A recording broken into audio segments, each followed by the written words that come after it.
Muy bien, entonces iniciamos con el concepto de relieve. Alteraciones de la corteza, excelente, Catherine. Nosotros vamos a estudiar el tema de relieve dividido en tres clases, ¿correcto? La clase número uno nos va a enseñar la geodinámica interna. La clase número dos, geodinámica externa. Y la clase número tres, relieve del Perú. Hoy día tocaremos solo la geodinámica interna. Para ello, hay que recordar un poco los conceptos de la misma geósfera.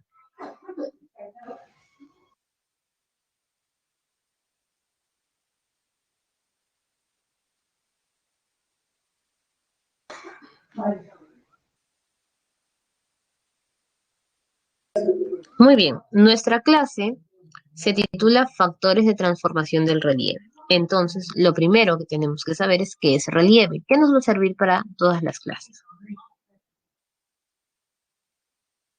La geodinámica, que es el título que han visto en la primera y segunda clase, porque dice geodinámica interna y geodinámica externa, vendría a ser entonces todas las fuerzas que intervienen en modificar la parte externa de la corteza. ¿Qué es la parte externa de la corteza? Es lo que nosotros decimos relieve. Por lo tanto, sus definiciones de realce, agrietamiento, eh, usos del suelo, todo ello tiene que ver con relieve y es correcto. ¿Cuántas son las fuerzas que modifican esta parte externa de la corteza? Son dos. La geodinámica interna, que es llamada también fuerza endógena, que significa dentro, y la geodinámica externa, fuerza exógena, que significa fuera. ¿Cuáles son estas fuerzas? La geodinámica interna tiene que ver con todo lo que sucede dentro de la Tierra. Por lo tanto, estaríamos hablando de los procesos básicos como son los sismos, como es el diastrofismo en sí, como es el vulcanismo, como vemos aquí, tenemos el nombre del magma. Y luego que todo este proceso termina de dar los levantamientos, los agrietamientos o las pequeñas depresiones o inclusive grandes depresiones, pasamos a lo externo, que tiene que ver con la meteorización y la sedimentación. Lo primero que tenemos que hacer es recordar qué es la geósfera.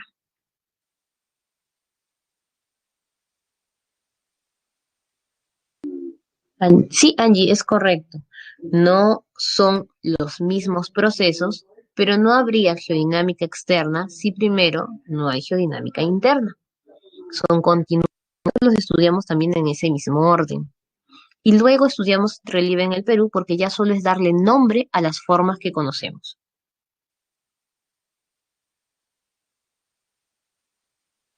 La geósfera es el subsistema del geosistema. Ustedes ya saben que es un geosistema. Es una forma de enfocar el conocimiento de la naturaleza o del planeta en base a pequeños sistemas que se integran y se relacionan entre sí.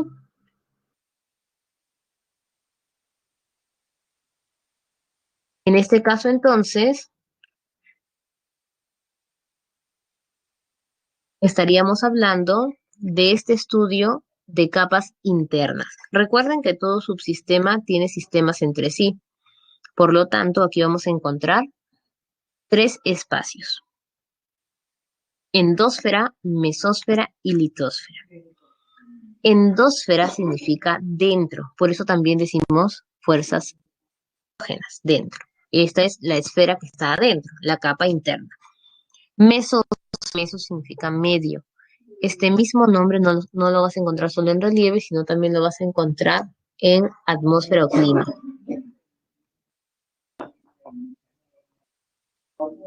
Luego tenemos litosfera. Lito, suelos, rocas, minerales, todo lo que compone la parte más cercana a donde nosotros nos encontramos. Ahora, estos nombres van a lo que nosotros le vamos a decir el dinamismo, es decir, posición de capas. Luego tenemos otros nombres en base a la estructura de las capas, que es lo que lo compone. Entonces ya no le vas a decir endosfera, sino le vas a decir núcleo. Ya no le vas a decir mesósfera, sino manto. Ya no le vas a decir litosfera, sino corteza. Entonces, cuando definen que el relieve son las formas que se dan en la corteza, no es nada más y nada menos que lo que nosotros podemos ver. Es decir, las montañas, los volcanes, los valles, todo lo que vemos, eso es relieve, porque lo demás es una composición interna de la geosfera. Luego te vas a percatar que hay una división subcapa. Tenemos el núcleo, núcleo interno, núcleo externo, ¿no? Tenemos luego manto inferior, manto superior, según la ubicación. Tenemos la corteza oceánica y la corteza continental. Popularmente se conoce como cial y cima. Ahora, ¿por qué nosotros vamos a encontrar las capas fragmentadas? Esto es muy sencillo, porque el interior de la Tierra tiene una composición muy profunda de energía que ha formado el magma. Este magma es como una bomba de tiempo. Es decir, esta bomba de tiempo podría explotar si no encontrásemos nosotros formas de liberar la energía. Entonces, nuestra Tierra ha encontrado fricciones para que la energía se vaya dosificando a la hora que se libera. ¿Por qué? Porque así como es peligroso que la Tierra se encuentre cerrada sin botar la energía, también es peligroso que libere la energía en una sola fuerza. Por lo tanto, se han formado discontinuidades. Estas discontinuidades son desniveles de capa a capa que permiten sacar la energía de forma lenta y dosificada. Esta energía que va saliendo hacia arriba es conocida como fuerzas convectivas.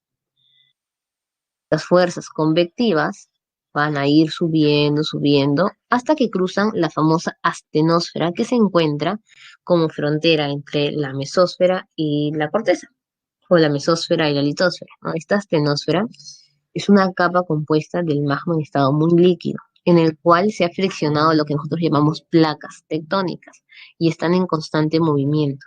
A partir de allí, las corrientes convectivas ya no son llamadas así y son conocidas como ondas sísmicas. De por sí, hay una similitud entre lo que es una corriente convectiva y una onda sísmica, pero usualmente a partir de acá ya se le dice onda sísmica. Y si estas ondas sísmicas son refraccionadas con la energía que viene de la atmósfera y luego esta energía que viene de la atmósfera sale nuevamente de la Tierra, pues usualmente escuchas los conocidos rayos infrarrojos. Ahora vamos con la pregunta,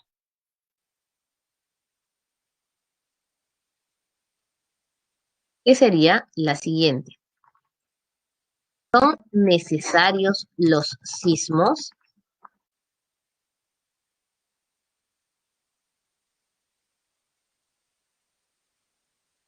La mayoría dice sí. ¿Por qué?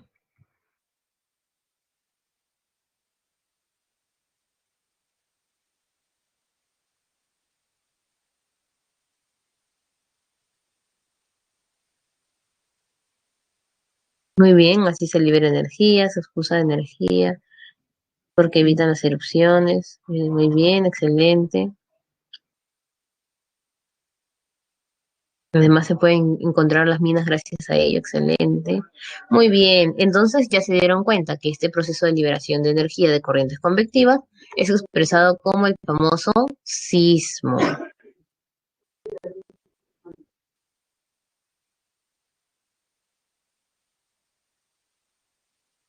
Continuamos.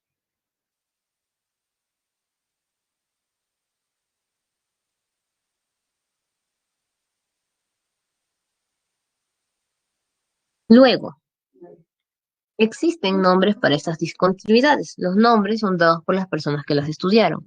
Gutenberg es la discontinuidad entre el núcleo y el manto. Mohorovičić entre el manto y la corteza. Witcher o Lehmann es la mitad del núcleo que divide entre interno y externo. La diferencia no solamente es por posición, sino que el núcleo interno pues se encuentra como una gran roca caliente, sólida, mientras que el núcleo externo es mucho más dosificado al movimiento del magma. En la mesósfera nosotros vamos a encontrar tanto el manto inferior como el superior, y la diferencia es la temperatura.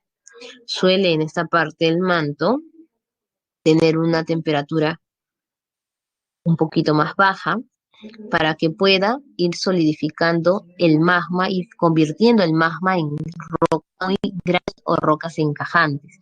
Y ya luego la astenosfera viene como la parte más allá del magma, ¿no? Y el magma cuando brota de la astenosfera va a formar rocas de diferentes eh, formas, inclusive algunas de ellas parecen que solo fueran magma en movimiento, pero no, son rocas muy sólidas que se van a encajar sobre los minerales que tenemos en la Tierra.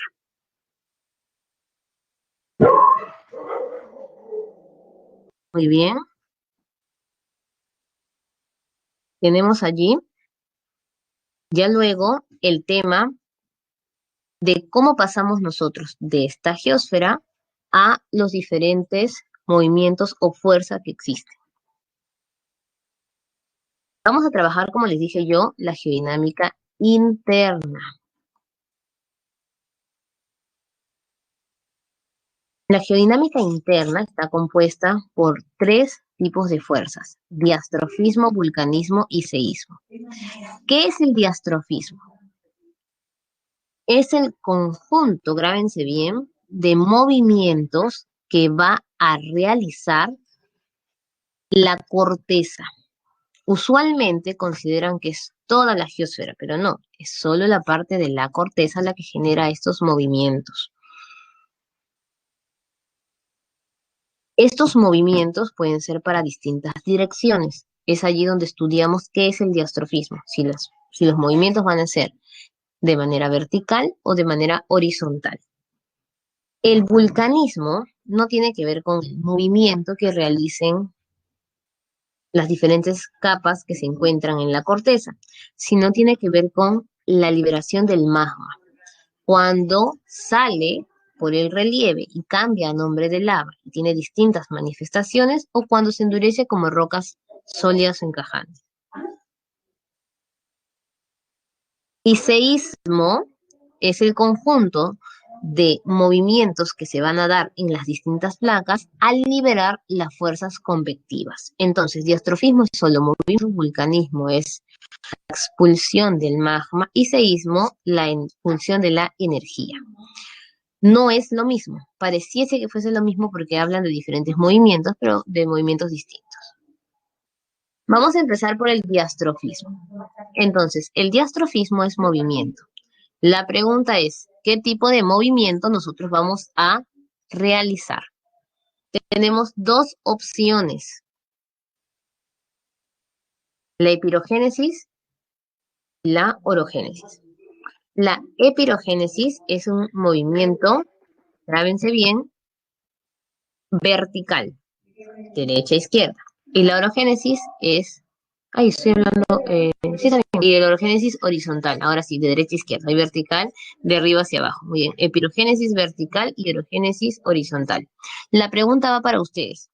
¿Cuál de las dos fuerzas formaría una montaña? ¿La epirogénesis, que es vertical, o la orogénesis, que es horizontal? ¿Cuál formaría una montaña?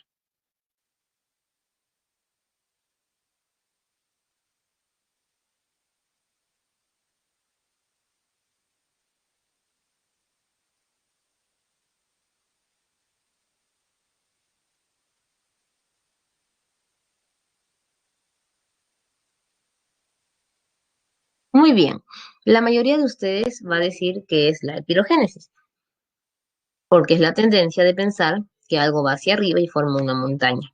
¿Ven? Porque lo ven aquí, ¿verdad? Pero no, les cuento que algunos que han mencionado la orogénesis es lo correcto. Y ahorita les voy a explicar por qué o cómo se da esta situación.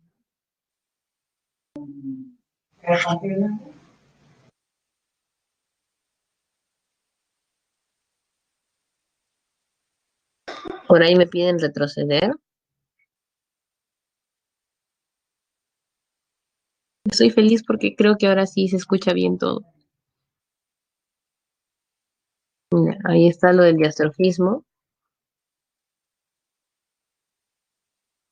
y Carolina ya estaba en proceso de trauma psicológico. Antes, corazón,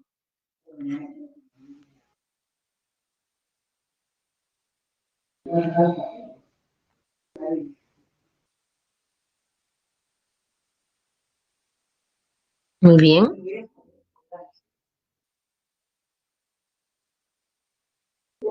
Listo, seguimos explicando esta parte. Entonces, por ahí para que le tomen fotos y están tomando la foto de diastrofismo y de tipos de diastrofismo. Ahora, para explicar por qué el proceso de epirogénesis no forma una montaña y lo hace la orogénesis y para explicar por qué aquí aparece la cordillera de los Andes, es sencillo.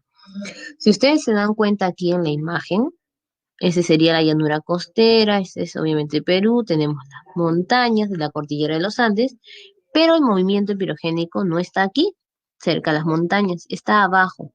Significa que levanta toda la corteza completita, no un pedacito.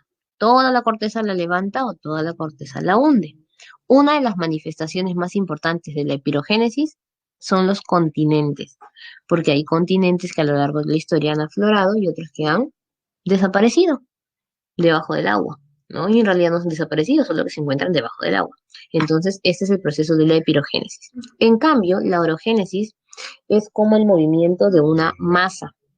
Cuando ustedes tienen una masa de harina para hacer pan o para hacer fideos similar, pasa lo que está aquí.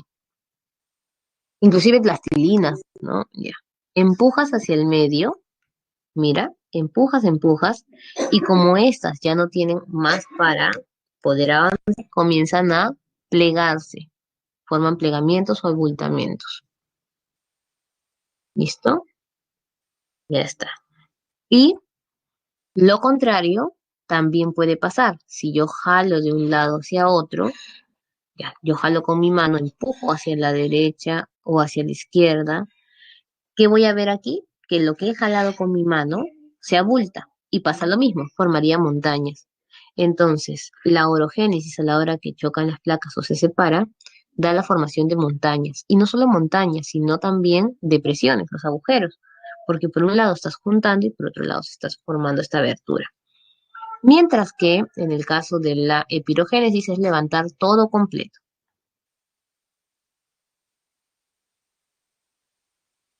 Aquí vemos entonces, la epirogénesis, si lo vemos solito, es un proceso que genera isostasia. ¿Qué cosa es la isostasia?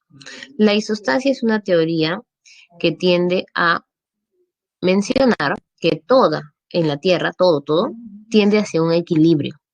Pero para haber llegado hacia un equilibrio, hay un desequilibrio previo. Angie, las cordilleras son producto de la orogénesis, porque las montañas son producto de la orogénesis. Tanto las cordilleras submarinas, las que están debajo del agua, como las que están en la tierra, son formadas por la orogénesis. La epirogénesis lo único que hace es levantar todo el continente completo. Así sean grandes, son una parte del continente, no es completo. Y ahorita van a encontrar otra diferencia notoria entre lo que forma la epirogénesis y lo que da la orogénesis. Melanie, los sismos, correcto, Melanie. Los sismos son tendencia de la orogénesis, porque los movimientos entre las placas tectónicas se dan por productos orogénicos. Muy bien, seguimos aquí. En la epirogénesis es tendencia a isostasia. Y es lo más sencillo, ¿no?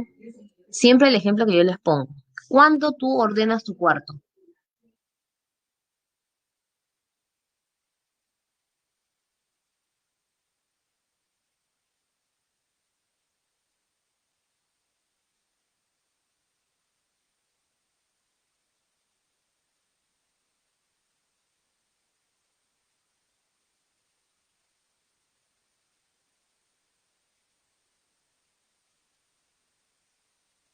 Les decía que cuando ordenan su cuarto, cada cuánto tiempo, cuando, muy bien, Nicole, dice Silvia también, Andrea, lo mismo, cuando está desordenado. Es extraño que una persona ordene cuando está ordenado. Y Andrea tiene un horario todavía, más que todo por las noches donde yo estoy más tranquilo. Entonces, la epirogénesis es eso, es la parte en la cual tú ordenas algo. Ah, correcto, que te dicen los limpiadores compulsivos, pero ya no es parte de lo que es normal. Y se supone que en el planeta normal es la epirogénesis y hidrogénesis. La epirogénesis es el equilibrio después del desorden. Cuando se forman continentes, ya aparecieron los continentes, se supone que todo era estable. Pero luego comenzó a formarse las montañas y las lesiones, entonces todo se estabilizó. Y la isostasia va a dar equilibrio. El movimiento estable es la epirogénesis, porque levanta todo de un bloque, no de pepitos.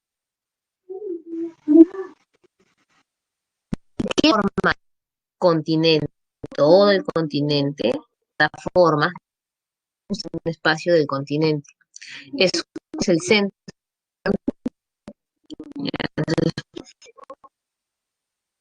También las caídas, ¿no? Las partes del zócalo es parte del continente y se levanta con un lazo.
Listo, chicos. Sí me dicen, Daniel, digan. ¿Se escucha?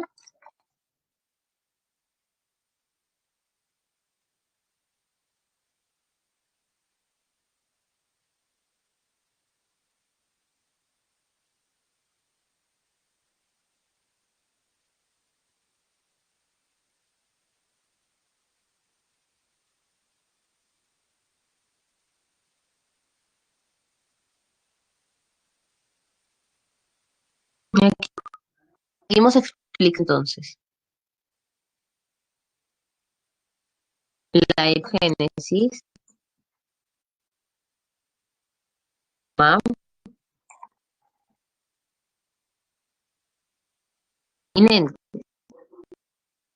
Y continentes vamos a encontrar partes a este continente. Vamos a ver cuando hagamos relieve submarino. Escudos, zócalos.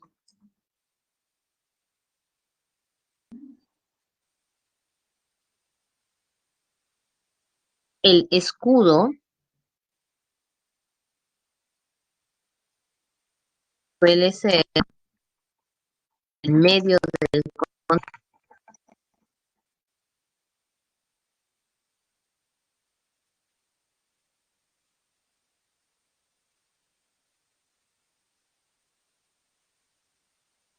y forma terrazas. Una terraza es lo que ven ustedes aquí, una caída con una parte llana. ¿Han escuchado que es un tablazo?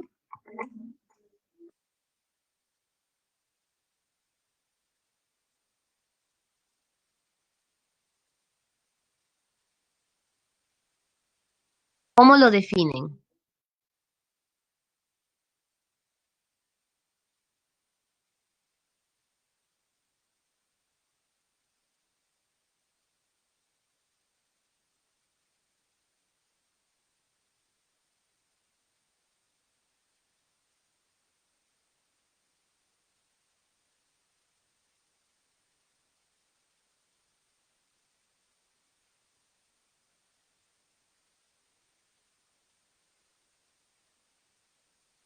Muy bien, Catherine, estructuras rocosas. ¿Quién recuerda algo más de los tablazos? ¿Se acuerdan qué tenían adentro?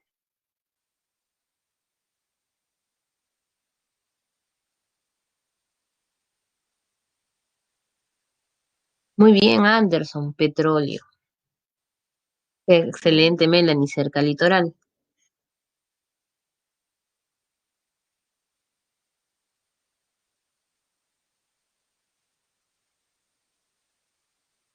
Un tablazo es una terraza.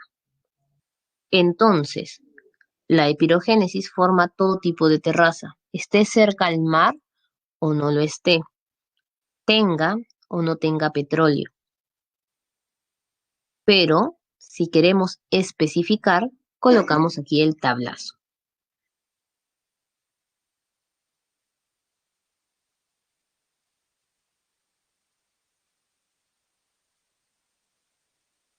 Para que nos demos cuenta, la epirogénesis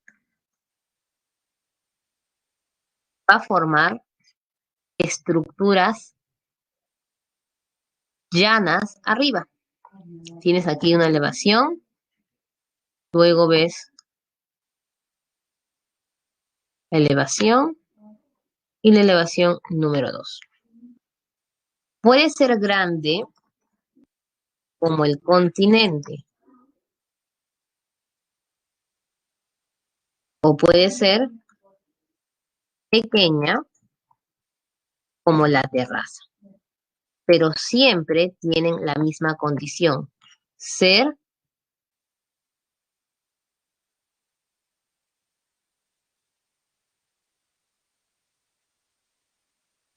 llanas.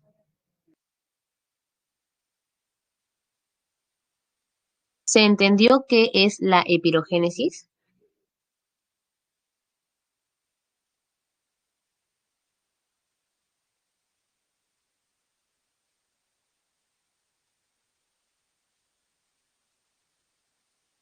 Listo, chicos. Vamos con la segunda parte, que es la orogénesis. Esa es la parte que más preguntan, porque tiene que ver con las placas tectónicas. Así que estemos muy atentos. Igual, si tienen problemas con el audio, me avisan para reiniciar.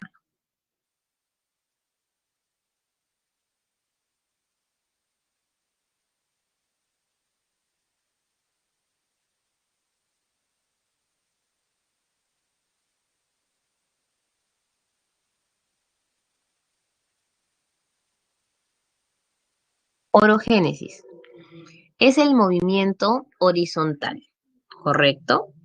Se van a dar en las placas. Dicen al margen, pero prácticamente toda la placa es la que tiene movimiento, solo que los bordes orogénicos se dan al margen de ellas a la hora que chocan o se separan. Van a formar plegamientos, cordilleras, montañas, colinas, fallas, que ahorita van a saber qué cosa es, y agujeros. Estos agujeros pueden ser depresiones, fosas y diferentes tipos de relieves en el cual nosotros vamos a ver un hundimiento. ¿Listo? La pregunta es muy sencilla. Te dice que es un movimiento horizontal, más no te dice cómo. ¿Cuáles serían entonces los movimientos que va a dar la parte orogénica? Van a ser dos. Divergente, que ven aquí cómo se separa, miren, y convergente, que se junta. Hay dos opciones. Divergente se separa, convergente se junta. Transformante es una falla. Ahorita van a saber qué es una falla. Existen distintas teorías. Una de las teorías ya la revisamos, que es la isostasia, que es la tendencia al equilibrio. Ya la vimos, ¿no? Por eso ustedes decían, ordeno mi cuarto cuando está desordenado. Ya, esa es la isostasia. Tenemos luego la teoría de la deriva continental, que es la que nos permite saber cómo se formaron los continentes. Se dice que antes había pura agua y pura tierra, es decir, Pangea, que es la tierra, y Pantalacia, que es el mar. La Pangea era una sola y fue dividida cuando el mar ingresa y va formando los continentes. La teoría de la deriva continental es que estos se van a seguir separando y ampliando, como pasa con América del Norte y América del Sur. Y la otra teoría es que así como se separan por un lado, con los años estos se juntarían por otro extremo, pero son millones y millones de años para que suceda. Pero la teoría que nosotros necesitamos para la parte orogénica son las placas tectónicas. ¿Listo? Las placas tectónicas, fundamentadas por Harry Hess, Tuso Wilson y Morgan Beer, nos dice que existen entonces estructuras en cada continente que tienen tendencia a moverse de forma distinta, inclusive no solo en los continentes, sino que también en la pantalacia que es el mar, porque en el fondo del mar encuentras tu tierra, encuentras corteza. Ahora, ¿qué nos dicen las placas tectónicas? Que la teoría de la deriva continental nos explica cómo se forman los continentes, pero no nos explica por qué cada continente tiene una cordillera distinta, por qué es distinto, mientras que las placas tectónicas sí lo van a hacer. ¿Cuántos tipos de placas tectónicas vas a tener? Son dos, oceánicas y continentales. Por sentido común, las continentales están en el continente y las oceánicas en el océano, ¿no? Ya. ¿Cómo reconoces el nombre? Lo más fácil de reconocer son las placas continentales, porque tienen el nombre del continente. Placa norteamericana, la parte de Norteamérica, aunque Norteamérica no es un continente, pero es todo el continente americano. La teoría es que se vaya a partir más adelante. La placa sudamericana.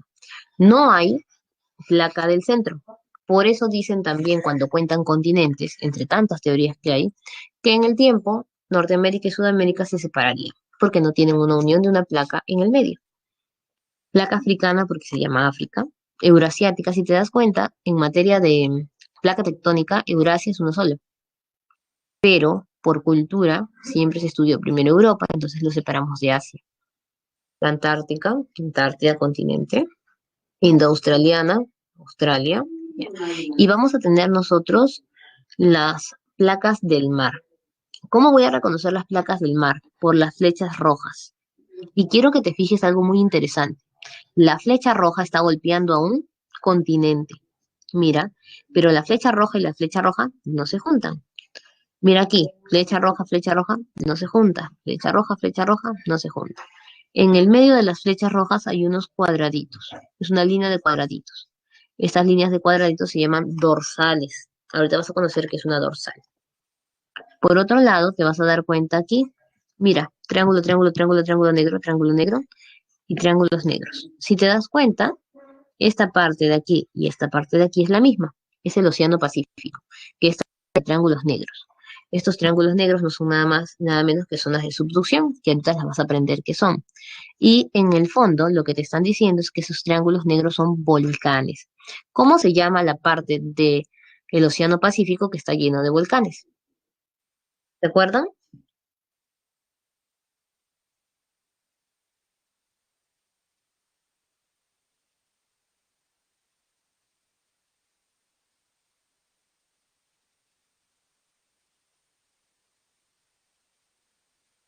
Muy bien, chicas. Cinturón de fuego. Excelente, el cinturón de fuego. Algunos le dicen círculo de fuego, pero su verdadero nombre, o el nombre correcto, es cinturón de fuego. Muy bien, Luis, Melanie, Catherine, Tracy. ¿Cuántos volcanes hay en el cinturón de fuego aproximadamente?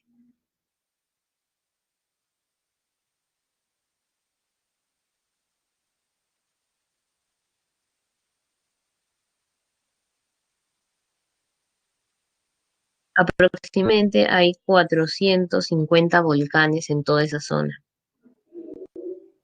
¿Qué pasaría si se activan todos los volcanes? Pues tendrías procesos de erupción constantes, desastres, obviamente, para el hombre, e inclusive una serie de sismos que se provocarían a consecuencia de las erupciones. Ahora, muchos de ellos sí están activos, solo que no botan lava. Nosotros pensamos siempre que un volcán tiene que botar lava para que esté activo, y no siempre es así. Por otro lado, me preguntan por qué no le dicen zona de volcanes. Es porque estos volcanes están unidos en una misma franja de territorio, por eso le pusieron cinturón. Y de fuego, porque la mayoría de estos volcanes o están en actividad o están dormidos, no todos están extintos. Y encima encierran a un conjunto de islas que son volcanes en actividad.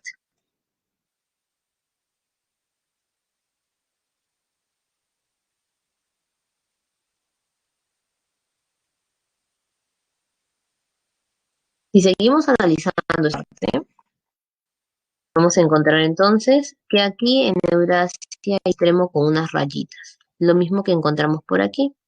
A esta zona se le llama límites de placas no confirmados. Estas zonas no se sabe si es una placa sola, si se está uniendo, si se va a partir, si es una fisura, como si lo tenemos con seguridad en esta parte. Este borde que lo vemos aquí un poco punteado corresponde al Valle Rift, una gran fractura geológica que obviamente la estudiamos más que todo en la parte del tema de continente, que tiene que ver con esa fisura que vemos. Muy bien, vamos ahora a trabajar los tipos de movimientos orbicos. Dijimos convergencia, divergencia y límite transformante. Convergencia es juntarse. Entonces, grábate bien eso. Hay dos formas en las que pueden juntar las placas. Una continental, otra continental, o una oceánica con otra continental. ¿Dónde está la oceánica con la continental? Aquí. Todas las flechas rojas van hacia el continente. Y aquí, por ejemplo, en esta vemos nosotros el choque de placas continentales. Entonces tenemos, ¿cómo le vas a decir a la convergencia en la cual se juntan placas continentales? Obducción, obducción. ¿Y cómo le vas a decir a la zona en la que se junta una oceánica con una continental? Subducción. ¿Dónde se forma la obducción? En la cordillera Himalaya. ¿Dónde se subducción? En la cordillera de los Andes. Entonces, ¿qué peso se ha dado en el Perú? Subducción.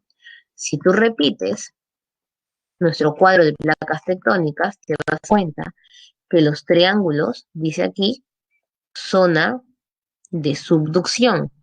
Por lo tanto, donde se da la subducción, se forman volcanes.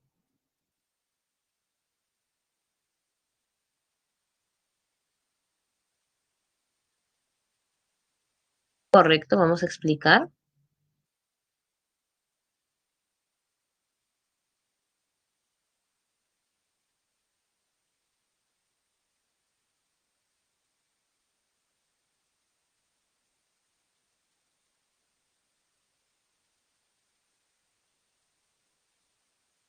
Subducción.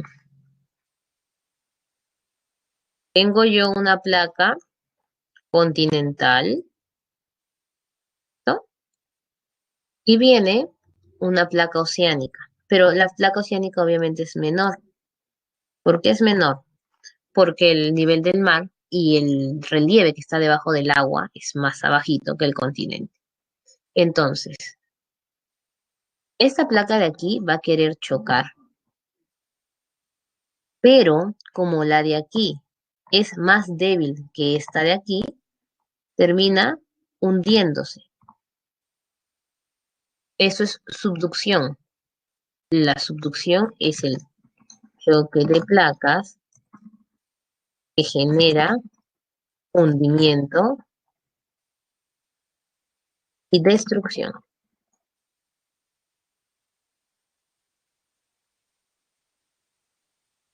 Mientras que la obducción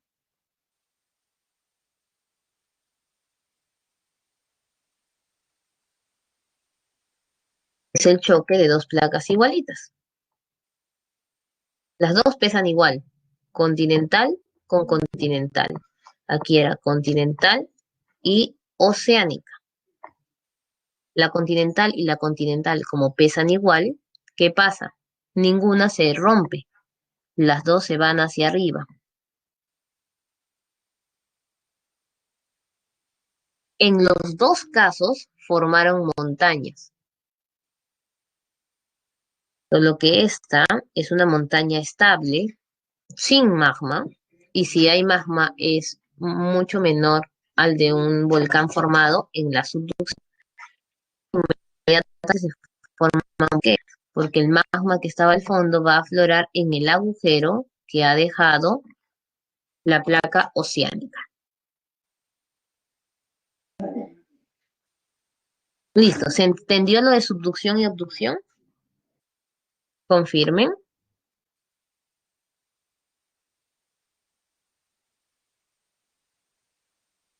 Listo, continuamos. Estamos haciendo lento porque los nombres son los complicados.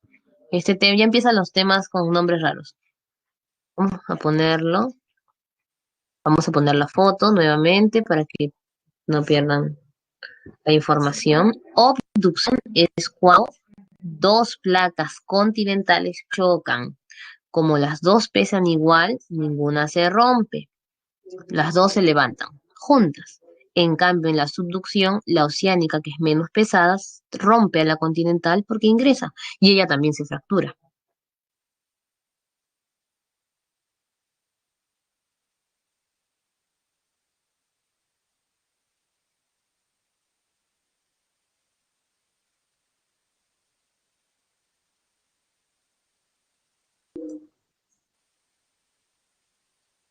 La falla del rift es una fractura, es decir, una parte del continente que se está separando, pero no se ha separado del todo, donde está brotando magma, bueno, ya se le puede decir lava porque ya está aflorando, y se le genera o se le conoce como una fractura geológica, que está en África. Seguimos avanzando.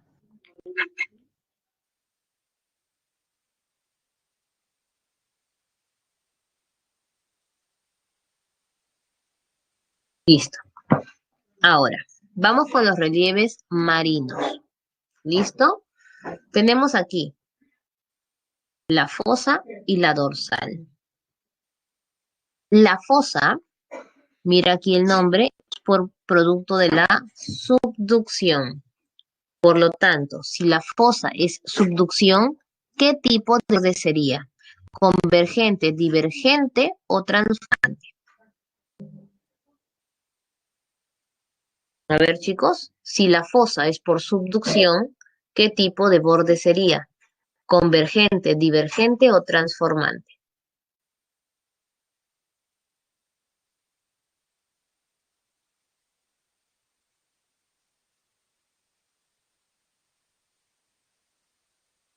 Excelente, chicos, convergente, porque hemos dicho aquí que la convergencia se divide en dos, obducción y subducción. Por lo tanto, la fosa también es por subducción. Por eso vamos viendo lentito, ¿ven? Para aumentarles más términos. ¿Qué es una fosa? Recuerden que la orogénesis formaba montañas, pero también formaba depresiones, huecos. Entonces, la diferencia de la orogénesis con la epirogénesis es que la epirogénesis formaba relieves planos, ¿se acuerdan? Y la orogénesis, el relieve es en punta, como son las montañas. A la hora que forma una montaña, también deja un hueco. Vamos a verlo mejor aquí.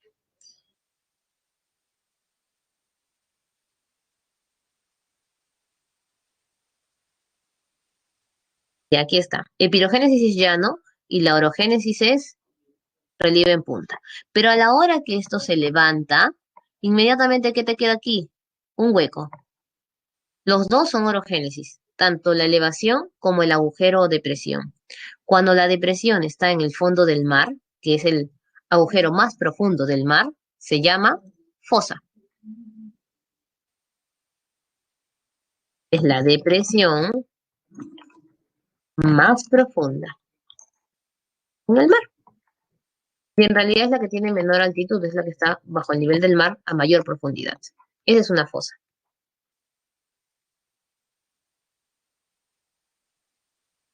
Seguimos.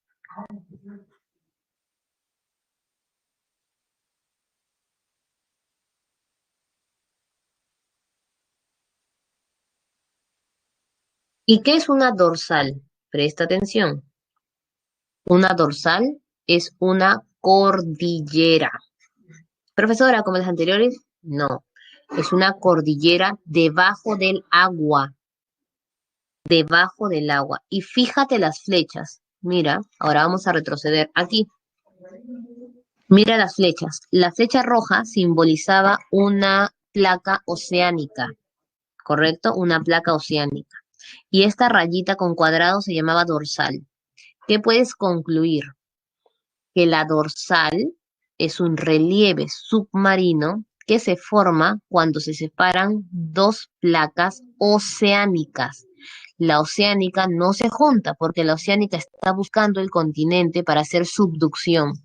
Cuando la oceánica se separa de la otra oceánica, está formando una dorsal.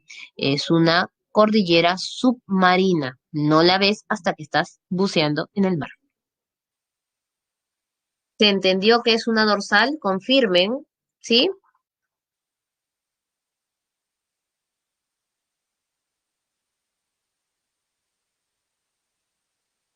Repito, una dorsal es una cordillera submarina debajo del agua. Se forma por divergencia. ¿Qué es la divergencia? Opuesto a la convergencia. Separación de placas. Ahora, ¿qué placas? Solo las placas oceánicas.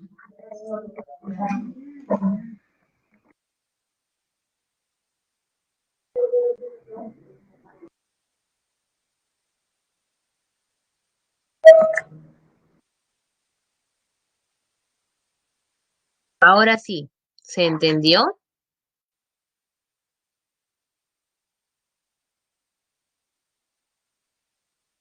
Listo. Volvemos con las dorsales. Sí, Andrea, las dorsales tienen magma debajo y por eso se forman las islas volcánicas. Volvemos del receso y retomo lo de las dorsales para explicarles sobre las islas volcánicas. ¿Perfecto? Tenemos receso hasta las 7:10. Volvemos 7:10.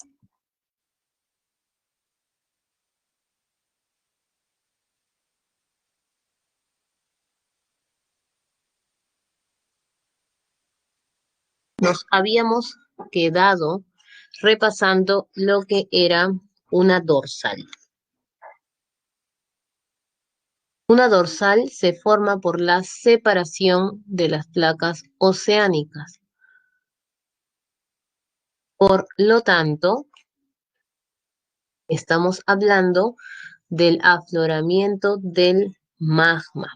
Magma que no puede salir del todo, debido a que se encuentra atrapado por la misma corteza.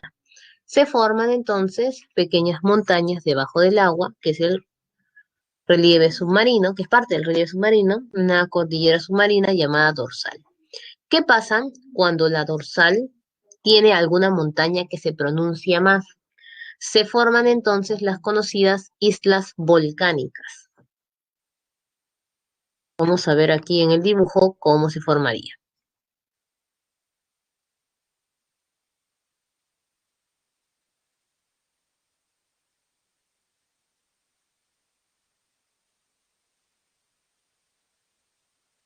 Tú tienes entonces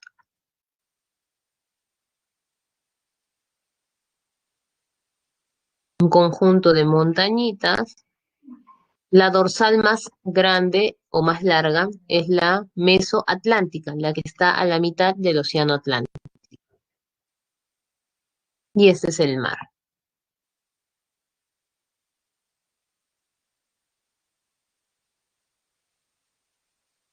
¿Listo? ¿Dónde radica el problema? En esta parte que tú visualizas. Entonces, piensas que es una isla tradicional y no lo es, porque una isla tradicional viene desde la Tierra.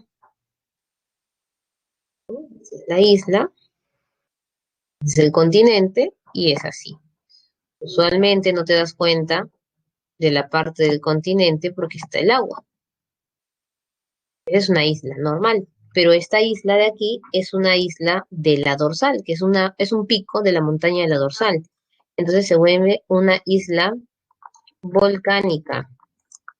Como les estaba poniendo el ejemplo antes de irnos a receso, Hawái.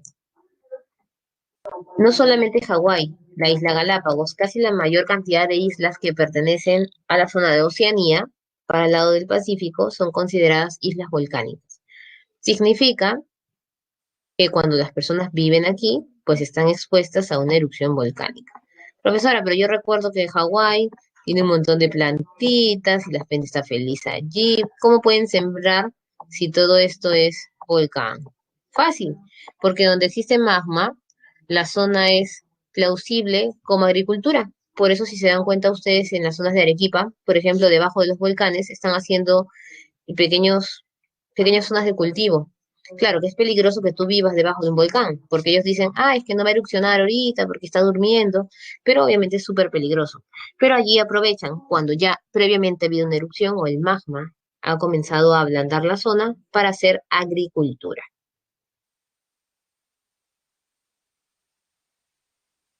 ¿Listo? Vamos ahora con la última parte, las fallas.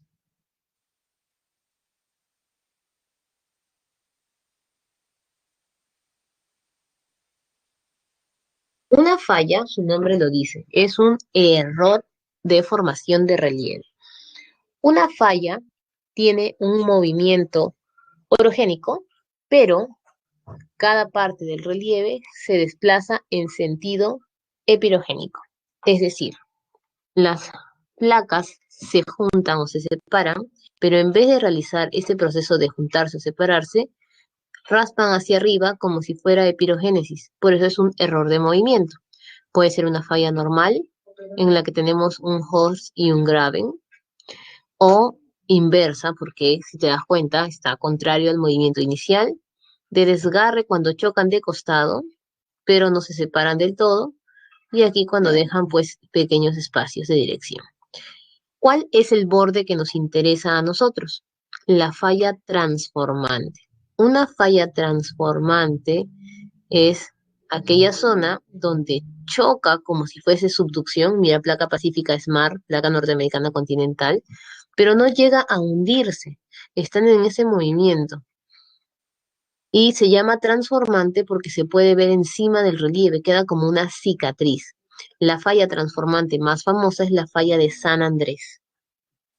Ahora, ¿dónde se dan las fallas? Se dan en el borde de las dorsales. Esta es la dorsal, en la esquinita de la dorsal, donde se está separando para juntarse con la placa oceánica, aquí se fragmenta y genera este movimiento de las fallas. Las fallas son o se dan al borde de las dorsales,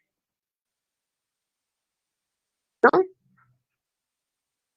Entonces, podemos concluir de manera sencilla lo siguiente. Convergencia, se juntan las placas. Si se juntan dos continentales, obducción. Si se junta una continental con una oceánica, sería entonces subducción, como pasa en la cordillera de los Andes. Si se separan dos oceánicas, sería dorsal o cordillera submarina. Y si raspan de derecha a izquierda o de arriba abajo, pero sin separarse del todo, al borde de una dorsal, sería entonces una falla. Y si la falla rompe el relieve, sería una falla transformante. Y listo, terminamos los tipos de borde génico. Confirmar si se entendió.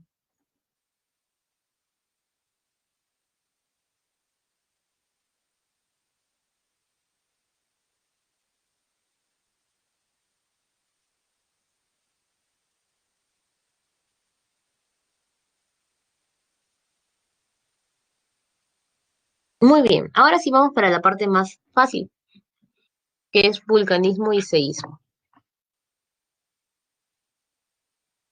Vulcanismo. Existen dos tipos de vulcanismo, por formación y por producto. Por formación es divergencia y convergencia. ¿Por qué? Porque hay volcanes por dorsales, ese es de divergencia, y hay volcanes por subducción, ese sería convergencia. Eso ya lo hemos visto. Ahora, según el producto, puedes tener vulcanismo intrusivo o extrusivo. Se llama extrusivo cuando sale algo de la corteza. Obviamente, si bota lava, nunca digas magma, es lava. Ni bien sale, ya no se llama magma, se llama lava. Si bota lava, es extrusivo. Si sale un geyser, que es como una especie de humo pequeño o vapor, también es extrusivo porque sale el geyser. Si es humareda, también porque algo salió. Si salen cenizas, también. Si es una meseta de lava, si es lava sólida, también salió la lava sólida. Inclusive, graba bien esta parte, es considerado vulcanismo extrusivo el volcán y la dorsal. ¿Por qué? Porque yo puedo ver un volcán y yo puedo, si buceo, ver una dorsal. Todo lo que tú puedas ver es considerado extrusivo. Ahora, ¿qué es el vulcanismo intrusivo? No es nada que aflore, son magmas sólidos en forma de rocas. Aquí tenemos la roca más importante, que es la más grande de la que se desprenden las demás, el batolito. Le llaman rocas encajantes. Luego aparece un segundo nivel de diques. Diques son tubos hacia arriba, verticales. Sills son tubos horizontales. Lacolito es el más común. Tiene una forma de un hongo. Mira aquí, un hongo parece. ¿Por qué son los más importantes los lacolitos? Porque los lacolitos forman estribaciones andinas o cerros. No sé si te has percatado tú. No, las dorsales serían extrusivos, Andrea, porque las puedes ver. O sea, si tú vas debajo del agua, vas a ver la cordillera submarina. Intrusivo es que no ves nada, ni siquiera media montañita. Serían solo nombres de rocas. Las rocas se llaman por naturaleza plutónicas. Y las plutónicas vamos a encontrarlas como las que se forman al interior de la corteza. Vamos a clasificarlo de manera sencilla, ¿ya? Las rocas pueden ser, uno, ígneas, dos, metamórficas, tres, sedimentarias. Las rocas ígneas son las que se forman en los volcanes. Metamórficas y sedimentarias son las que se forman en procesos exógenos, que vamos a ver la próxima semana. De las ígneas, vamos a clasificar las ígneas en plutónicas y befriegas. Una roca filoniana es aquella que se queda al borde, aquí por ejemplo. No se sabe si está bien afuera de la Tierra o dentro. Y plutónica es una roca que está adentro. Vas a ver tú aquí la rayita, ¿no es cierto? Esta es la corteza y todo lo que está dentro de la corteza. El sil es una línea horizontal, el dique una línea vertical, el batolito una roca grandota en el fondo de la astenosfera. El lopolito es como un hongo, mira, el lopolito es así, más o menos. Y el acolito, que es el más importante, tiene una forma de un hongo, así. Este forma los cerros.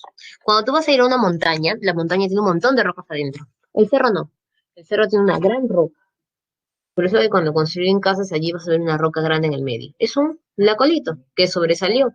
El lacolito empujó, empujó, empujó y levantó un pedacito de tierra. Por eso que los cerros no son tan altos como una montaña. ¿Listo? Entonces, cuando te mencionen estos nombres, puede ser vulcanismo intrusivo y también le dicen vulcanismo plutónico. ¿Por qué? Porque son las rocas que están al fondo y nunca salieron.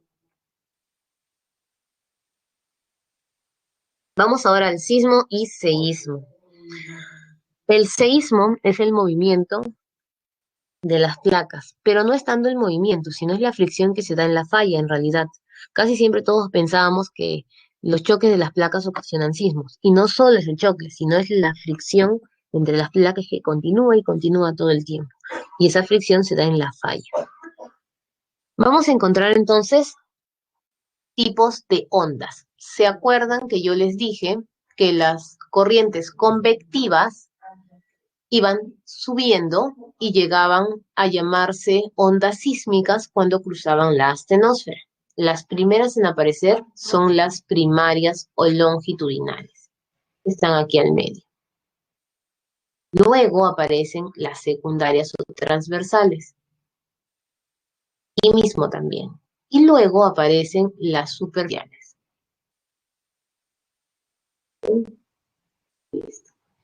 ¿Cuál es la diferencia de unas con otras?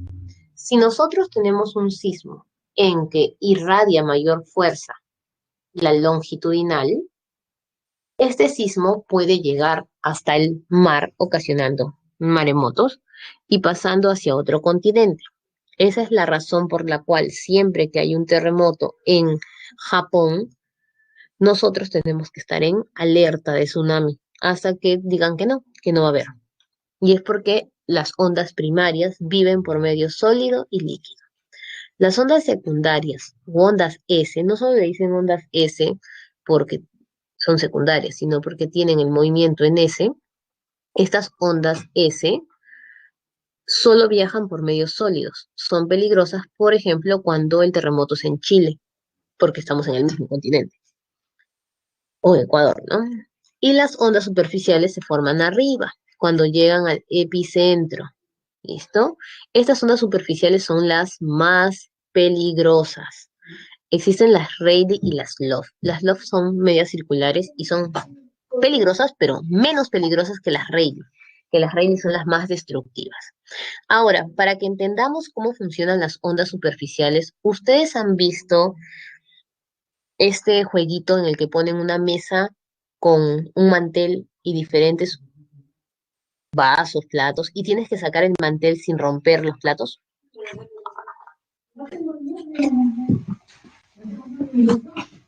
Listo. Los platos, los vasos serían las construcciones. El mantel sería la onda superficial y la mesa sería la corteza. La onda superficial es el mismo jueguito, pero de alguien que no sabe hacerlo. Ya te imaginas qué pasa si alguien no sabe hacer ese juego y saca el mantel. Rompe todo lo que está encima. Lo mismo pasa aquí. La onda superficial rompe todo lo que encuentra encima. Por lo tanto, es la más destructiva porque se lleva de encuentro todas tus construcciones. ¿Dónde parten las ondas P y S? Del hipocentro. ¿Qué es el hipocentro? Le puedes decir también foco. Hipocentro o foco. ¿Ya? Este hipocentro o foco es el inicio. ¿Cómo reconozco que me están hablando de eso? Por una palabra clave, profundidad. Siempre te van a decir, el sismo se dio a 40 metros de profundidad, kilómetros de profundidad. Ya está. Epicentro es cuando estamos afuera en el relieve y cuando ya está chocando hacia nuestros hogares. Esta parte la reconocemos por las coordenadas. Le dicen, ¿no? Se encuentra el sismo a 5 kilómetros al este de la ciudad de Ica. Ya está. Y también es llamado epifoco. Todo esto de aquí es liberación de energía. La liberación de energía se mide a través de la magnitud.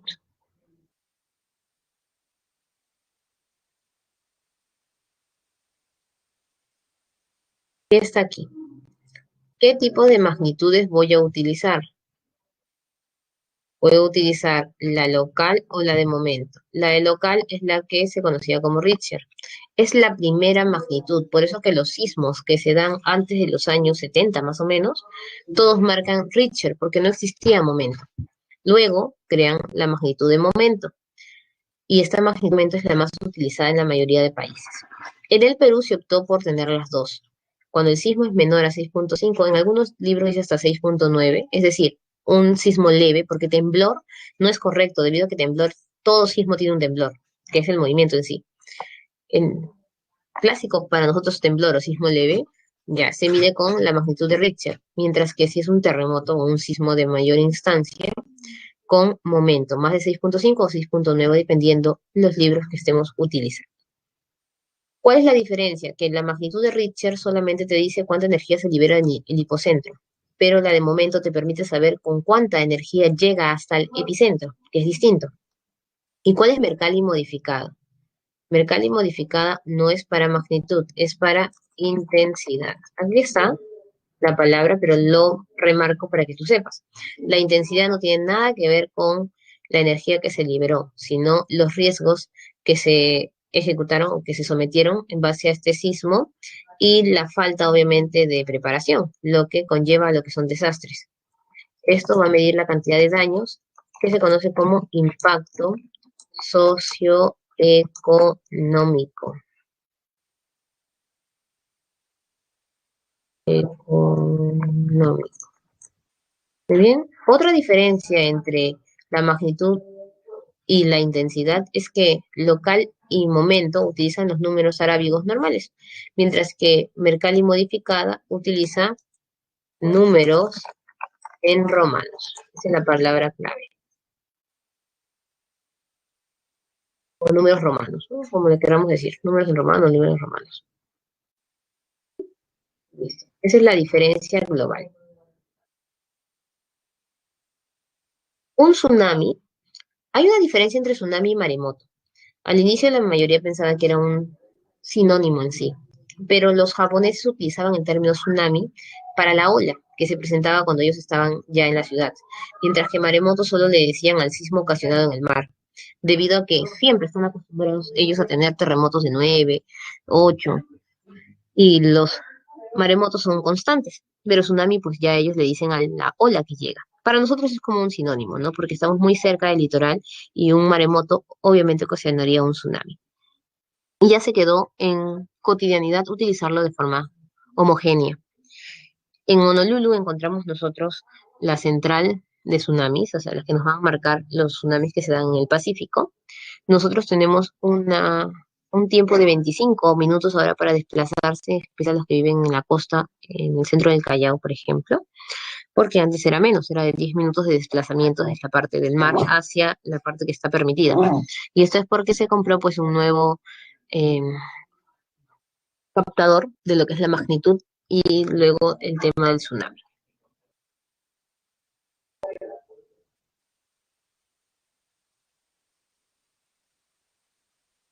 Tenemos aquí algunos de los principales sismos. Mira, graba en los términos. Mira, justo aparece foco y aparece profundidad. ¿Ves? Hipocentro, profundidad. Aparece epicentro y aparece kilómetro al oeste. Magnitud, Richter. ¿Por qué? Porque este sismo se dio en el 70 y todavía recién estábamos empezando a instalar lo que es momento. Intensidad, número romano, y dice Mercalli. ¿Ves? Impacto socioeconómico, la cantidad de daños. Ese es Yungay. Que ahora vamos a ver todo esto en un videíto. Tenemos Pisco, es el que nosotros más recordamos. Tú estabas bebé o todavía no estabas, creo. Tenemos aquí foco, profundidad también, epicentro oeste de Chincha, magnitud, ya tenemos momento, porque obviamente es 2007, intensidad, Mercalli, número romano. Muy bien, y vamos a ver ahora un pequeño videíto sobre ello. También tenemos el de Arequipa, que se dio más o menos con 6.9 de Richter. Por ejemplo, utilizaron Richter ahí porque tenían la margen del 6.9 y no del 6.5. 5 de Mercalli modificada también afectó muchas zonas del sur. No se recuerda como un terremoto fuerte para nosotros porque no afectó Lima y solemos recordar más que todo lo que afectó Lima. Recuerden que la magnitud se mide por el sismógrafo y el sismógrafo arroja un registro que se llama sismograma. Muy bien, vamos a ponerles el videíto. Sí, sí, aquí estoy, aquí estoy, aquí estoy, tranquilos.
Muy bien, chicos, con eso estaríamos cerrando, obviamente, los sismos que se dieron en nuestro país. Ya esta pregunta de si estamos preparados o no, la vamos a poder absolver muy bien en las últimas semanas de cívica cuando vemos el tema de gestión de riesgos y entender si de verdad, pues nosotros en el Perú nos encontramos listos para un terremoto.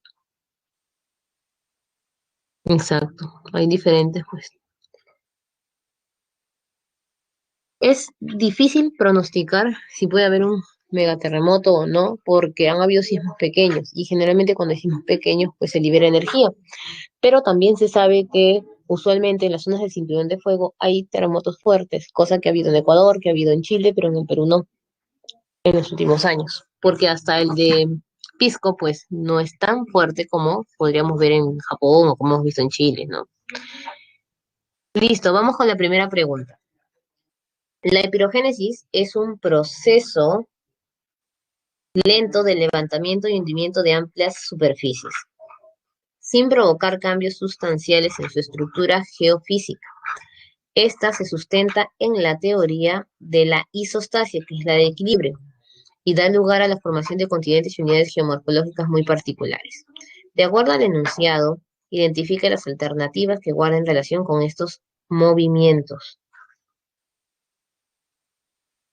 Uno, el escudo es una región continental estable conformada por rocas muy antiguas. ¿Esto es verdadero o falso? Es verdadero. ¿Por qué? Porque la epirogénesis formaba continentes y todo lo que se encontrase en el continente, plataformas, escudos, terrazas, ¿se acuerdan? Y obviamente justo son rocas metamórficas ígneas muy antiguas que van al medio del continente. Uno es verdadero, correcto. Segundo, la isostasia es la condición de equilibrio que presenta la superficie terrestre. Justo hemos dicho, cada vez que mencionamos isostasia, mencionamos equilibrio y acuérdate tú eso de ordenar tu cuarto. La presencia de un sistema de fallas de gran tamaño como la de San Andrés. Obviamente que no, porque los movimientos pirogénicos no dan fallas. Eso, la falla es orogénica. El movimiento vertical de ascenso desde los materiales que sufren plegamientos. Es vertical, pero ¿cuál es el error? El plegamiento, porque los plegamientos son de el movimiento orogénico. Plegamiento es las montañas.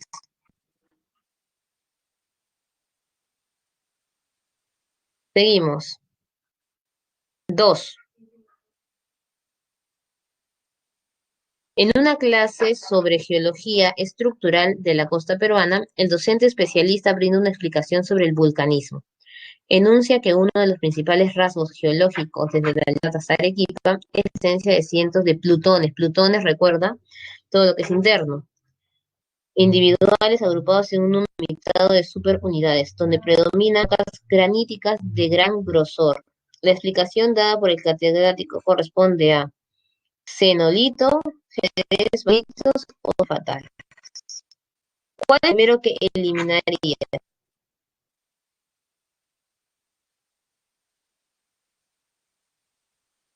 Obviamente, que porque el ser es externo, ¿no? Otra que también vamos a eliminar, porque son fumarolas o gas, que es los volcanes.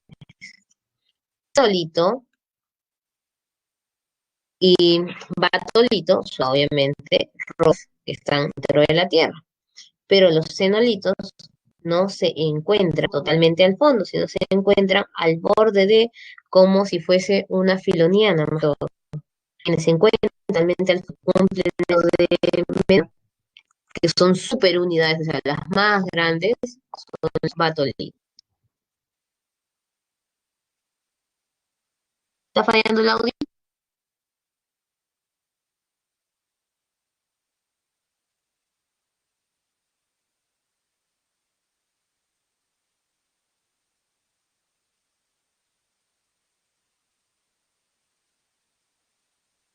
¿Listo? ¿Se escucha bien?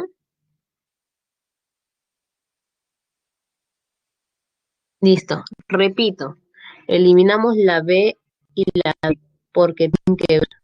con expulsa del volcán. Geyser, los sitios de humo, solar son justo fumaroles.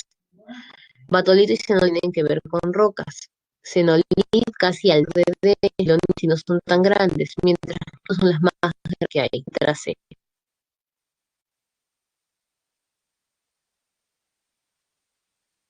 partir de esta interacción de tectónica en forma corta Himalaya, recuerda la cordillera Himalaya, es dos cordilleras continentales, identifica las proposiciones relacionadas con la interacción de las. El proceso final corresponde a la interacción de dos placas continentales, verdadero. En la imagen 1, las placas se separan generándose bordes constructivos, falso, porque bien vemos nosotros ahí que se están juntando. Solo se separan en la divergencia. Las imágenes 2 y 3 muestran la subducción. Obviamente, desde que dice subducción está mal, porque es obducción, continental con continental.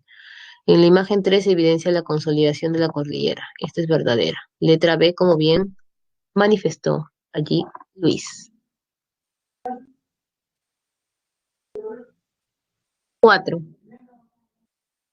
Para el monitoreo del registro de los eventos sísmicos que ocurren en nuestro país, el Instituto Geofísico del Perú mantiene operativa una red sísmica nacional. Esta red permite obtener información oportuna e inmediata ante la ocurrencia de sismos y tsunamis. Esta red utiliza para la emisión de reportes sísmicos, por ejemplo, la escala de magnitud local. Determina el valor de verdad de los siguientes enunciados. Es una escala logarítmica donde los niveles no tienen comportamiento lineal. Y esto es verdadero. Existen sismos de 8 hasta 30 veces en 1 de grado 7. Es decir, no se mantienen. Evalúa el grado de destrucción falso. ¿Dónde está el error? Desde que dice destrucción.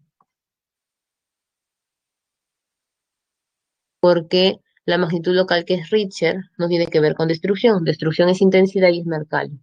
Permite medir sin restricción los sismos que presentan diversas magnitudes. Falso, si hay una restricción en nuestro país, cuando pasan de 6.5 o en algunos casos 6.9, utilizan momento.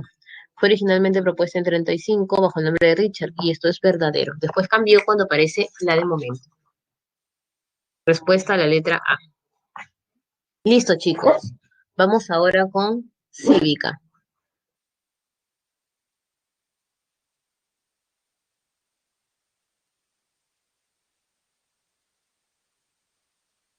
Muy bien, está cargando, chicos. Paciencia.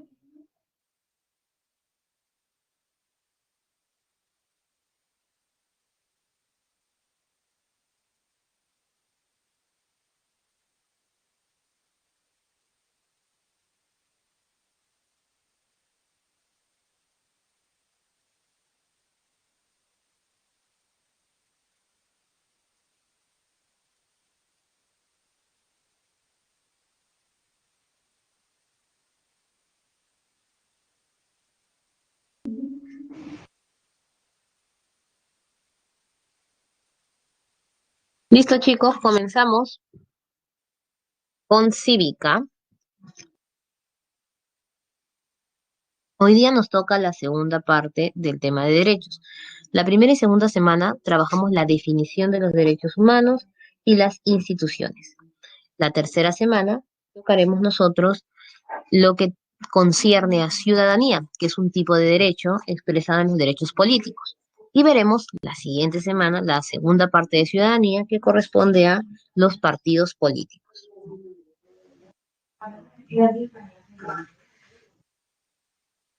Empezamos por la definición. ¿Quién es ciudadano? Se suele confundir mucho lo que es ciudadanía con nacionalidad, ¿no? Ciudadanía es la potestad que uno tiene de ejercer los derechos políticos en su territorio, porque ya los tienes, recuerda que no son divisibles, no puedes tener uno y otro después, ya los tienes, pero todavía no los puedes ejecutar. Entonces, la posibilidad de utilizar tus derechos como ciudadano se conoce entonces como ciudadanía. ¿Cuándo eres ciudadano en el Perú? a los 18 años. ¿Qué requisitos necesitas para ser ciudadano?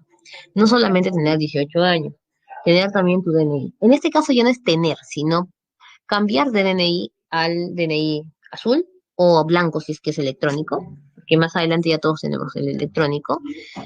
Y antes era tenerlo porque obviamente los niños no tenían DNI, ahora todos tienen el DNI amarillo. Entonces ya es un cambio de DNI. Pero no solamente es tener 18 años y tener DNI, sino tener la posibilidad de ejecutar sus derechos. ¿Por qué? Ahorita lo vamos a ver aquí.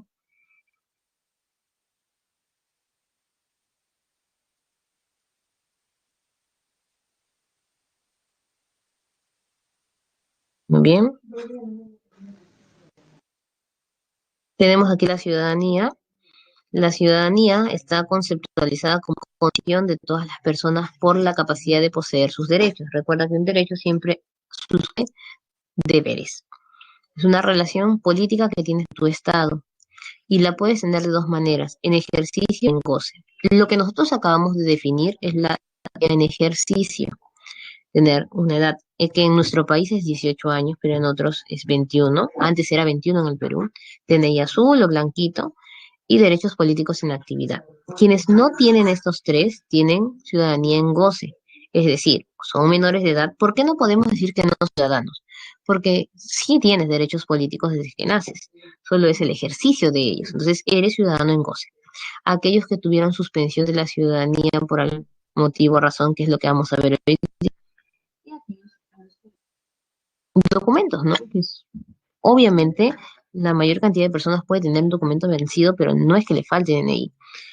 Antes se daba esta falta de DNI pues en pueblos alejados o con personajes vinculados pues a los que se oponían al Estado de Derecho, no vamos a ponerlo de esa manera. Muy bien. Como todo ciudadano tienes deberes y tienes derechos. Vamos a empezar con tus deberes.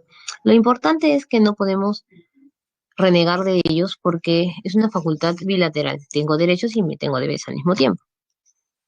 Uno de los deberes fundamentales es el derecho al trabajo. Como yo tengo derecho al trabajo, con este trabajo voy a tener la posibilidad de sustentar la economía de mi nación. Entonces, ¿cómo colaboro yo a la economía de mi nación? A través de impuestos. La mayoría de personas pues se queja del pago de impuestos o no lo paga debido a que lo vincula con el robo que se puede hacer en base a la utilización de los gobernantes de nuestro dinero, ¿no? Pero en realidad, ustedes saben de que muchas de las cosas que se consiguen en nuestro país son en base a los impuestos. Y lo otro, que más del 50% de personas, por ejemplo, no paga los impuestos locales. Entonces ahí hay todo un desvínculo, ¿no? Otros lo hacen por el tema de oposición a la SUNAT, porque cobran impuestos, pues dicen a empresarios menores, no a los empresarios más grandes. Diferentes temas hay que tratar. Luego tenemos el segundo deber, que tiene que ver con el honrar al Perú. ¿Qué es el honrar al Perú? Es defender a nuestro territorio.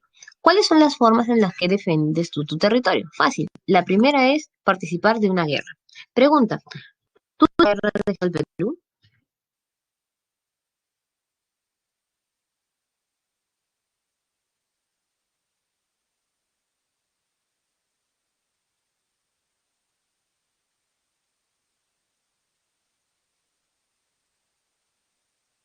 Sí, me dicen.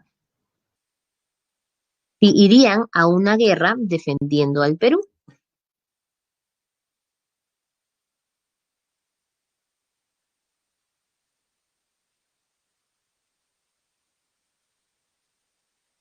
Sí, dicen, ¿no?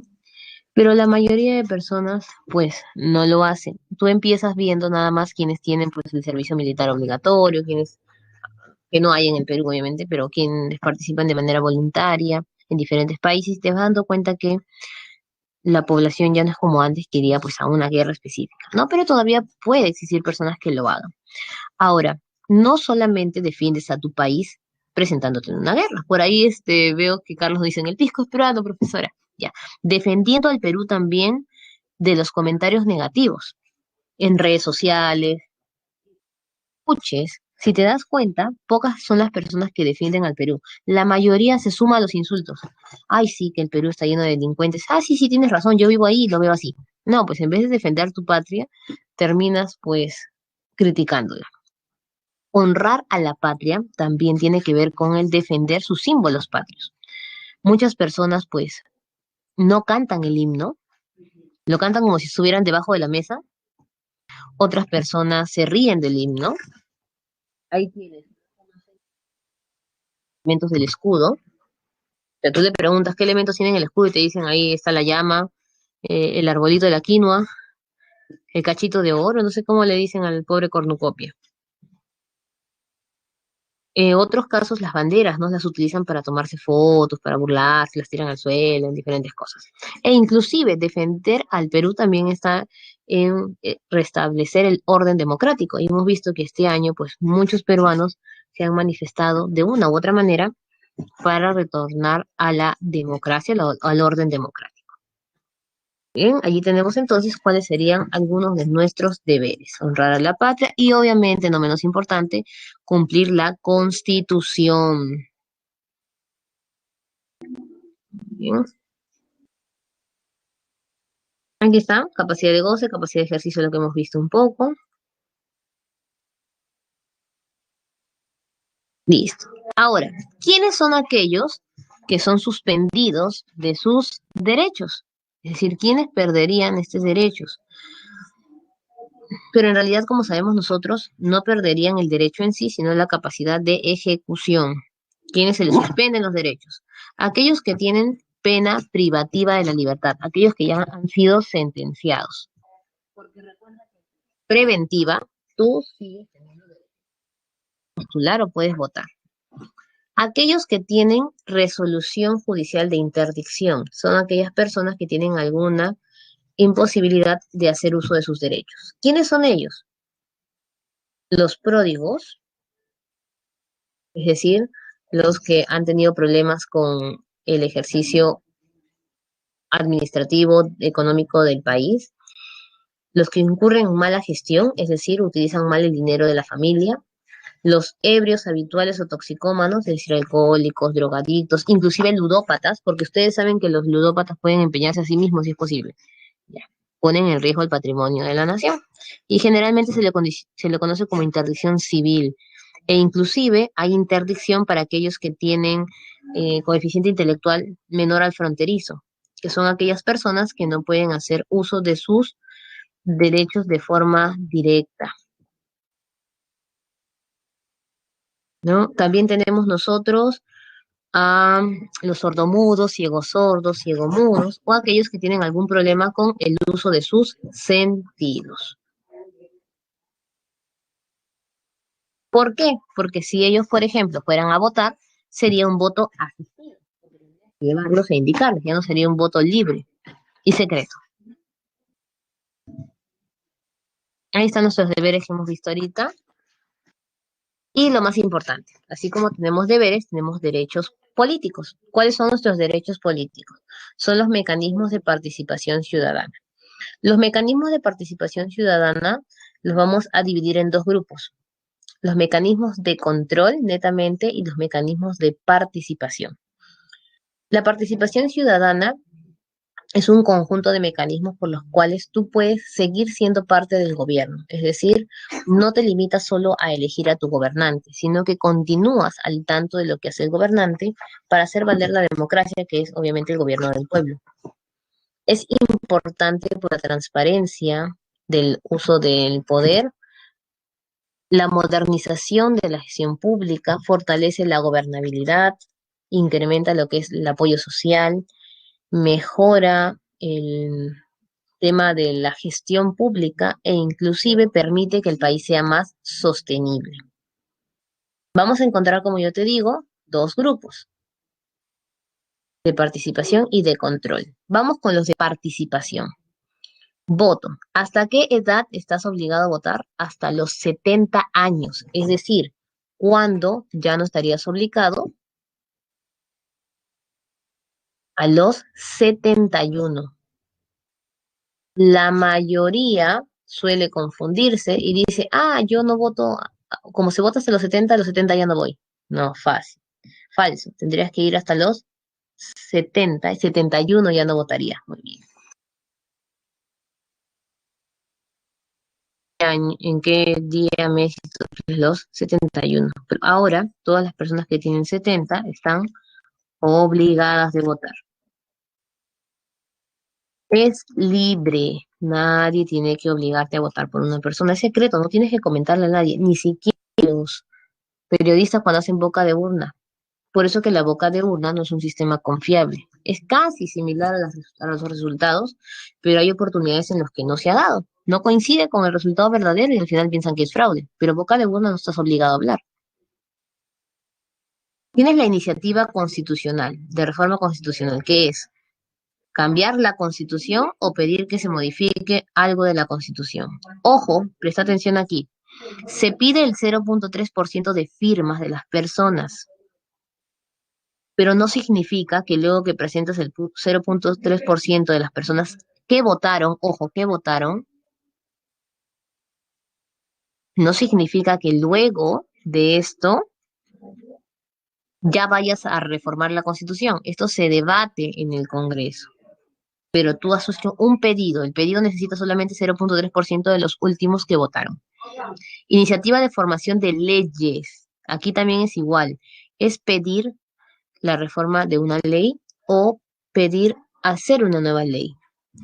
¿Cuánto se necesita? 0,3% de los que votaron en el país. Pero tú presentas la ley y tiene que ir obviamente a las 10 comisiones del Congreso. De frente no se la ley. Referéndum.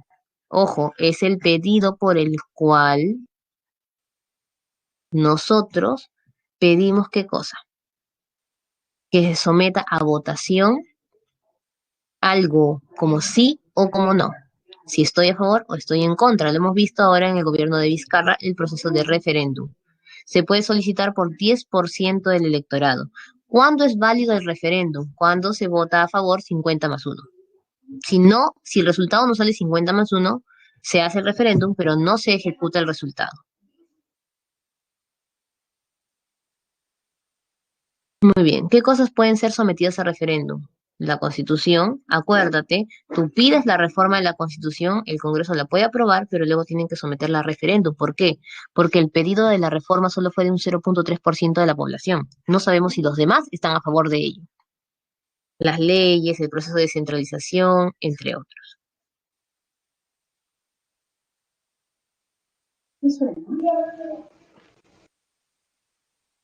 Derechos de control ciudadano. ¿Cuál? Claro, claro. Estos conceptos, ahí están.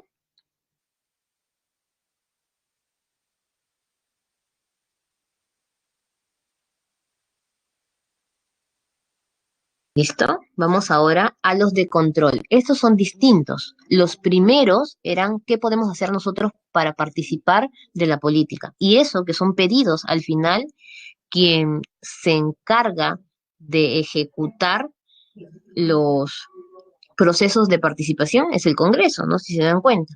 Y en el caso del control, aquí es importante mencionar que en los derechos de control es nosotros hacer el seguimiento si nuestras autoridades han hecho lo que nosotros pedíamos. Revocatoria de autoridades es para, ojo, quitar a personas que nosotros hemos puesto en el poder, alcaldes, gobernadores regionales y con ellos, obviamente, los que hemos puesto en forma conjunta. El teniente alcalde con el alcalde y obviamente los regidores y el gobernador regional, ¿no? Y acá viene lo importante. En revocatoria, ojo, y acá viene lo más importante. Tú pides que se haga la revocatoria con el 25% de la población.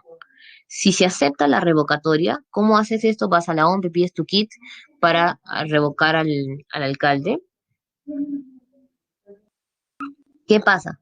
Cuando se acepta la revocatoria, no sacan al alcalde. ¿Qué van a hacer?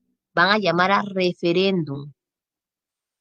Y en el referéndum, la población va a votar si está o no está de acuerdo con la revocatoria de ese alcalde. Lo que pasó con Susana Villarán. Las personas pidieron la revocatoria, el 25%, pero luego el 100% votó y del 75% que no pidió, pues la mantuvieron en el cargo. ¿Por qué? Porque acá viene el problema. Cuando tú revocas al alcalde, en la ficha no solo te sale el alcalde, sino te sale también todos los regidores. Entonces es poner sí y no a cada uno de ellos. Y la pregunta del millón de dólares. ¿Ustedes conocen a sus regidores? La verdad, ¿los conocen? No. Entonces, ¿cómo voy a sacar a quien no conozco? Entonces la gente jugaba pues al azar, sí, sí, no, sí, sí, no. Ese es el problema. Cuando revocas al alcalde, en la cédula te viene el alcalde y los regidores. Y a cada uno le tienes que poner sí, no, sí, no, sí, no. Y el alcalde con la justa. ¿Ven? Remoción de autoridades. Acá es importante, es mover del cargo a quienes yo no elegí. A quienes remuevo del cargo son a los jueces, menos al juez de paz, porque mira, ojo lo que dice acá, el juez de paz sí es revocado, porque el juez de paz es elegido en cada centro poblado, mientras que en la remoción son autoridades que yo no elegí, como por ejemplo los jueces, los directores de las regiones de educación, los directores de salud regional, todos ellos. Demanda de rendición de cuentas es preguntarle a todas las autoridades de revocatoria o de remoción qué han hecho con el dinero que se les da. Se pide con 10% del electorado. Acá viene lo más importante. Es lógico que antes de revocarlo o removerlo le he preguntado qué ha hecho con el dinero, pero acá viene lo más importante.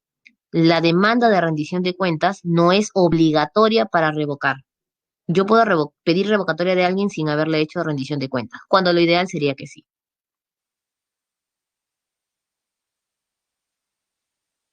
Exacto, Melanie, muy bien. Y al final pues hubo todo un cambio. Listo, tenemos otras formas. Presupuesto participativo, el alcalde divide el dinero con todos los organismos sociales como son bases de leche, comedores populares, con todos ellos. ¿No? Ya no lo hace solo, se reúne con ellos y dice en qué va el dinero. Consulta previa es para las comunidades nativas y campesinas. Es fácil, es preguntarles si colocan, por ejemplo, una empresa minera allí en su territorio. Lo normal sería consulta previa. Lamentablemente en el Perú se hace consulta a posteriori, al final. Primero ponen la empresa minera y luego les pregunta si están de acuerdo o no. Ese es el problema. Y consulta vecinal es algo así como cuando hicieron el plebiscito, así como que le preguntaron a Arica si estaba con Perú o con Chile, es igualito, pero se les pregunta en los distritos, cuando crean un nuevo distrito, en dónde quieren estar. Muy bien, chicos, vamos con el primer ejercicio, nos quedan 2 minutitos. La ciudadanía es una condición que se adquiere al cumplir la mayoría de edad, el cual implica un mayor compromiso ante la sociedad. Con respecto a las personas, sin embargo, también se pueden pertenecer a la nación de un Estado sin gozar de la ciudadanía, dado que existen sectores de la población que no poseen plenamente decisión como lo son los interdictos, correcto. Respecto a los interdictos, ¿cuál es la respuesta correcta? ¿Son incapaces de ejercer todos sus derechos fundamentales? No, porque sí pueden hacer sus derechos fundamentales, el problema es político. Pueden obtener esa condición los que estén privados de discernimiento verdadero, pierden la posesión de bienes e ingresos económicos percibidos. No, no se les quita su dinero, es manejo de el bien económico familiar. Son declarados judicialmente a través del proceso de interacción civil verdadero. Letra B. Dos, una de las bancadas que conforma el Congreso presentó un proyecto de ley con el objetivo de modificar el artículo 31 de la Constitución para permitir que el voto sea facultativo. La finalidad es eliminar la obligatoriedad de participación de ciudadanos en los procesos electorales. De no aprobarse, un colectivo de la sociedad civil manifiesta que ejercerá su derecho a la iniciativa de reforma constitucional, modificar parte de la Constitución o toda la Constitución. En relación al caso expuesto, identifica los enunciados correctos. Improcedente, sí se puede hacer modificación o pedido de modificación. Esa iniciativa puede ser planteada también por el presidente. Por supuesto, todos tenemos la posibilidad de hacer uso de las prerrogativas. La reforma de la Constitución Política del Perú únicamente procede a través de realización de consulta popular. Falso. Se puede hacer con este pedido de iniciativa de reforma. Porcentaje de firmas, por supuesto, 0.3%. Letra D. Vamos terminando, vamos cerrando. Tres, vecinos que presentan diferentes asociaciones y cooperativas de vivienda referida como una participan de un proyecto de renovación urbanística. Para dinero, para pedirle al alcalde, ¿cuál sería? Presupuesto participativo, división de dinero con el alcalde. Y último, no menos importante, diferentes colectivos ciudadanos exigen la remoción de un miembro del Consejo Municipal. ¿Pueden removerlo o no pueden removerlo? Profe No, David, buenas porque noches. miembros del Disculpe, ¿me Consejo comenta su Municipal grabación son elegidos por 85A? nosotros, que obviamente son los regidores. Muy bien, chicos, cerramos con ello nuestra clase de hoy, Luis, porque tenemos que cerrar plataforma.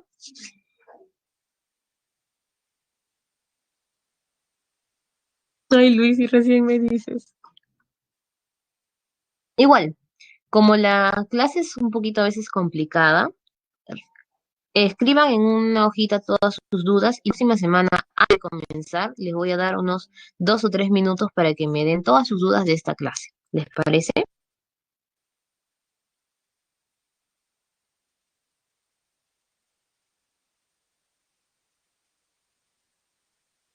Así que, o no solamente de esta, tenemos 3 clases, recojan la mayor cantidad de preguntas. Y empezamos con 5 minutos de preguntas las próximas semanas. Bien, chicos, besitos, nos vemos, cuídense mucho, descansen.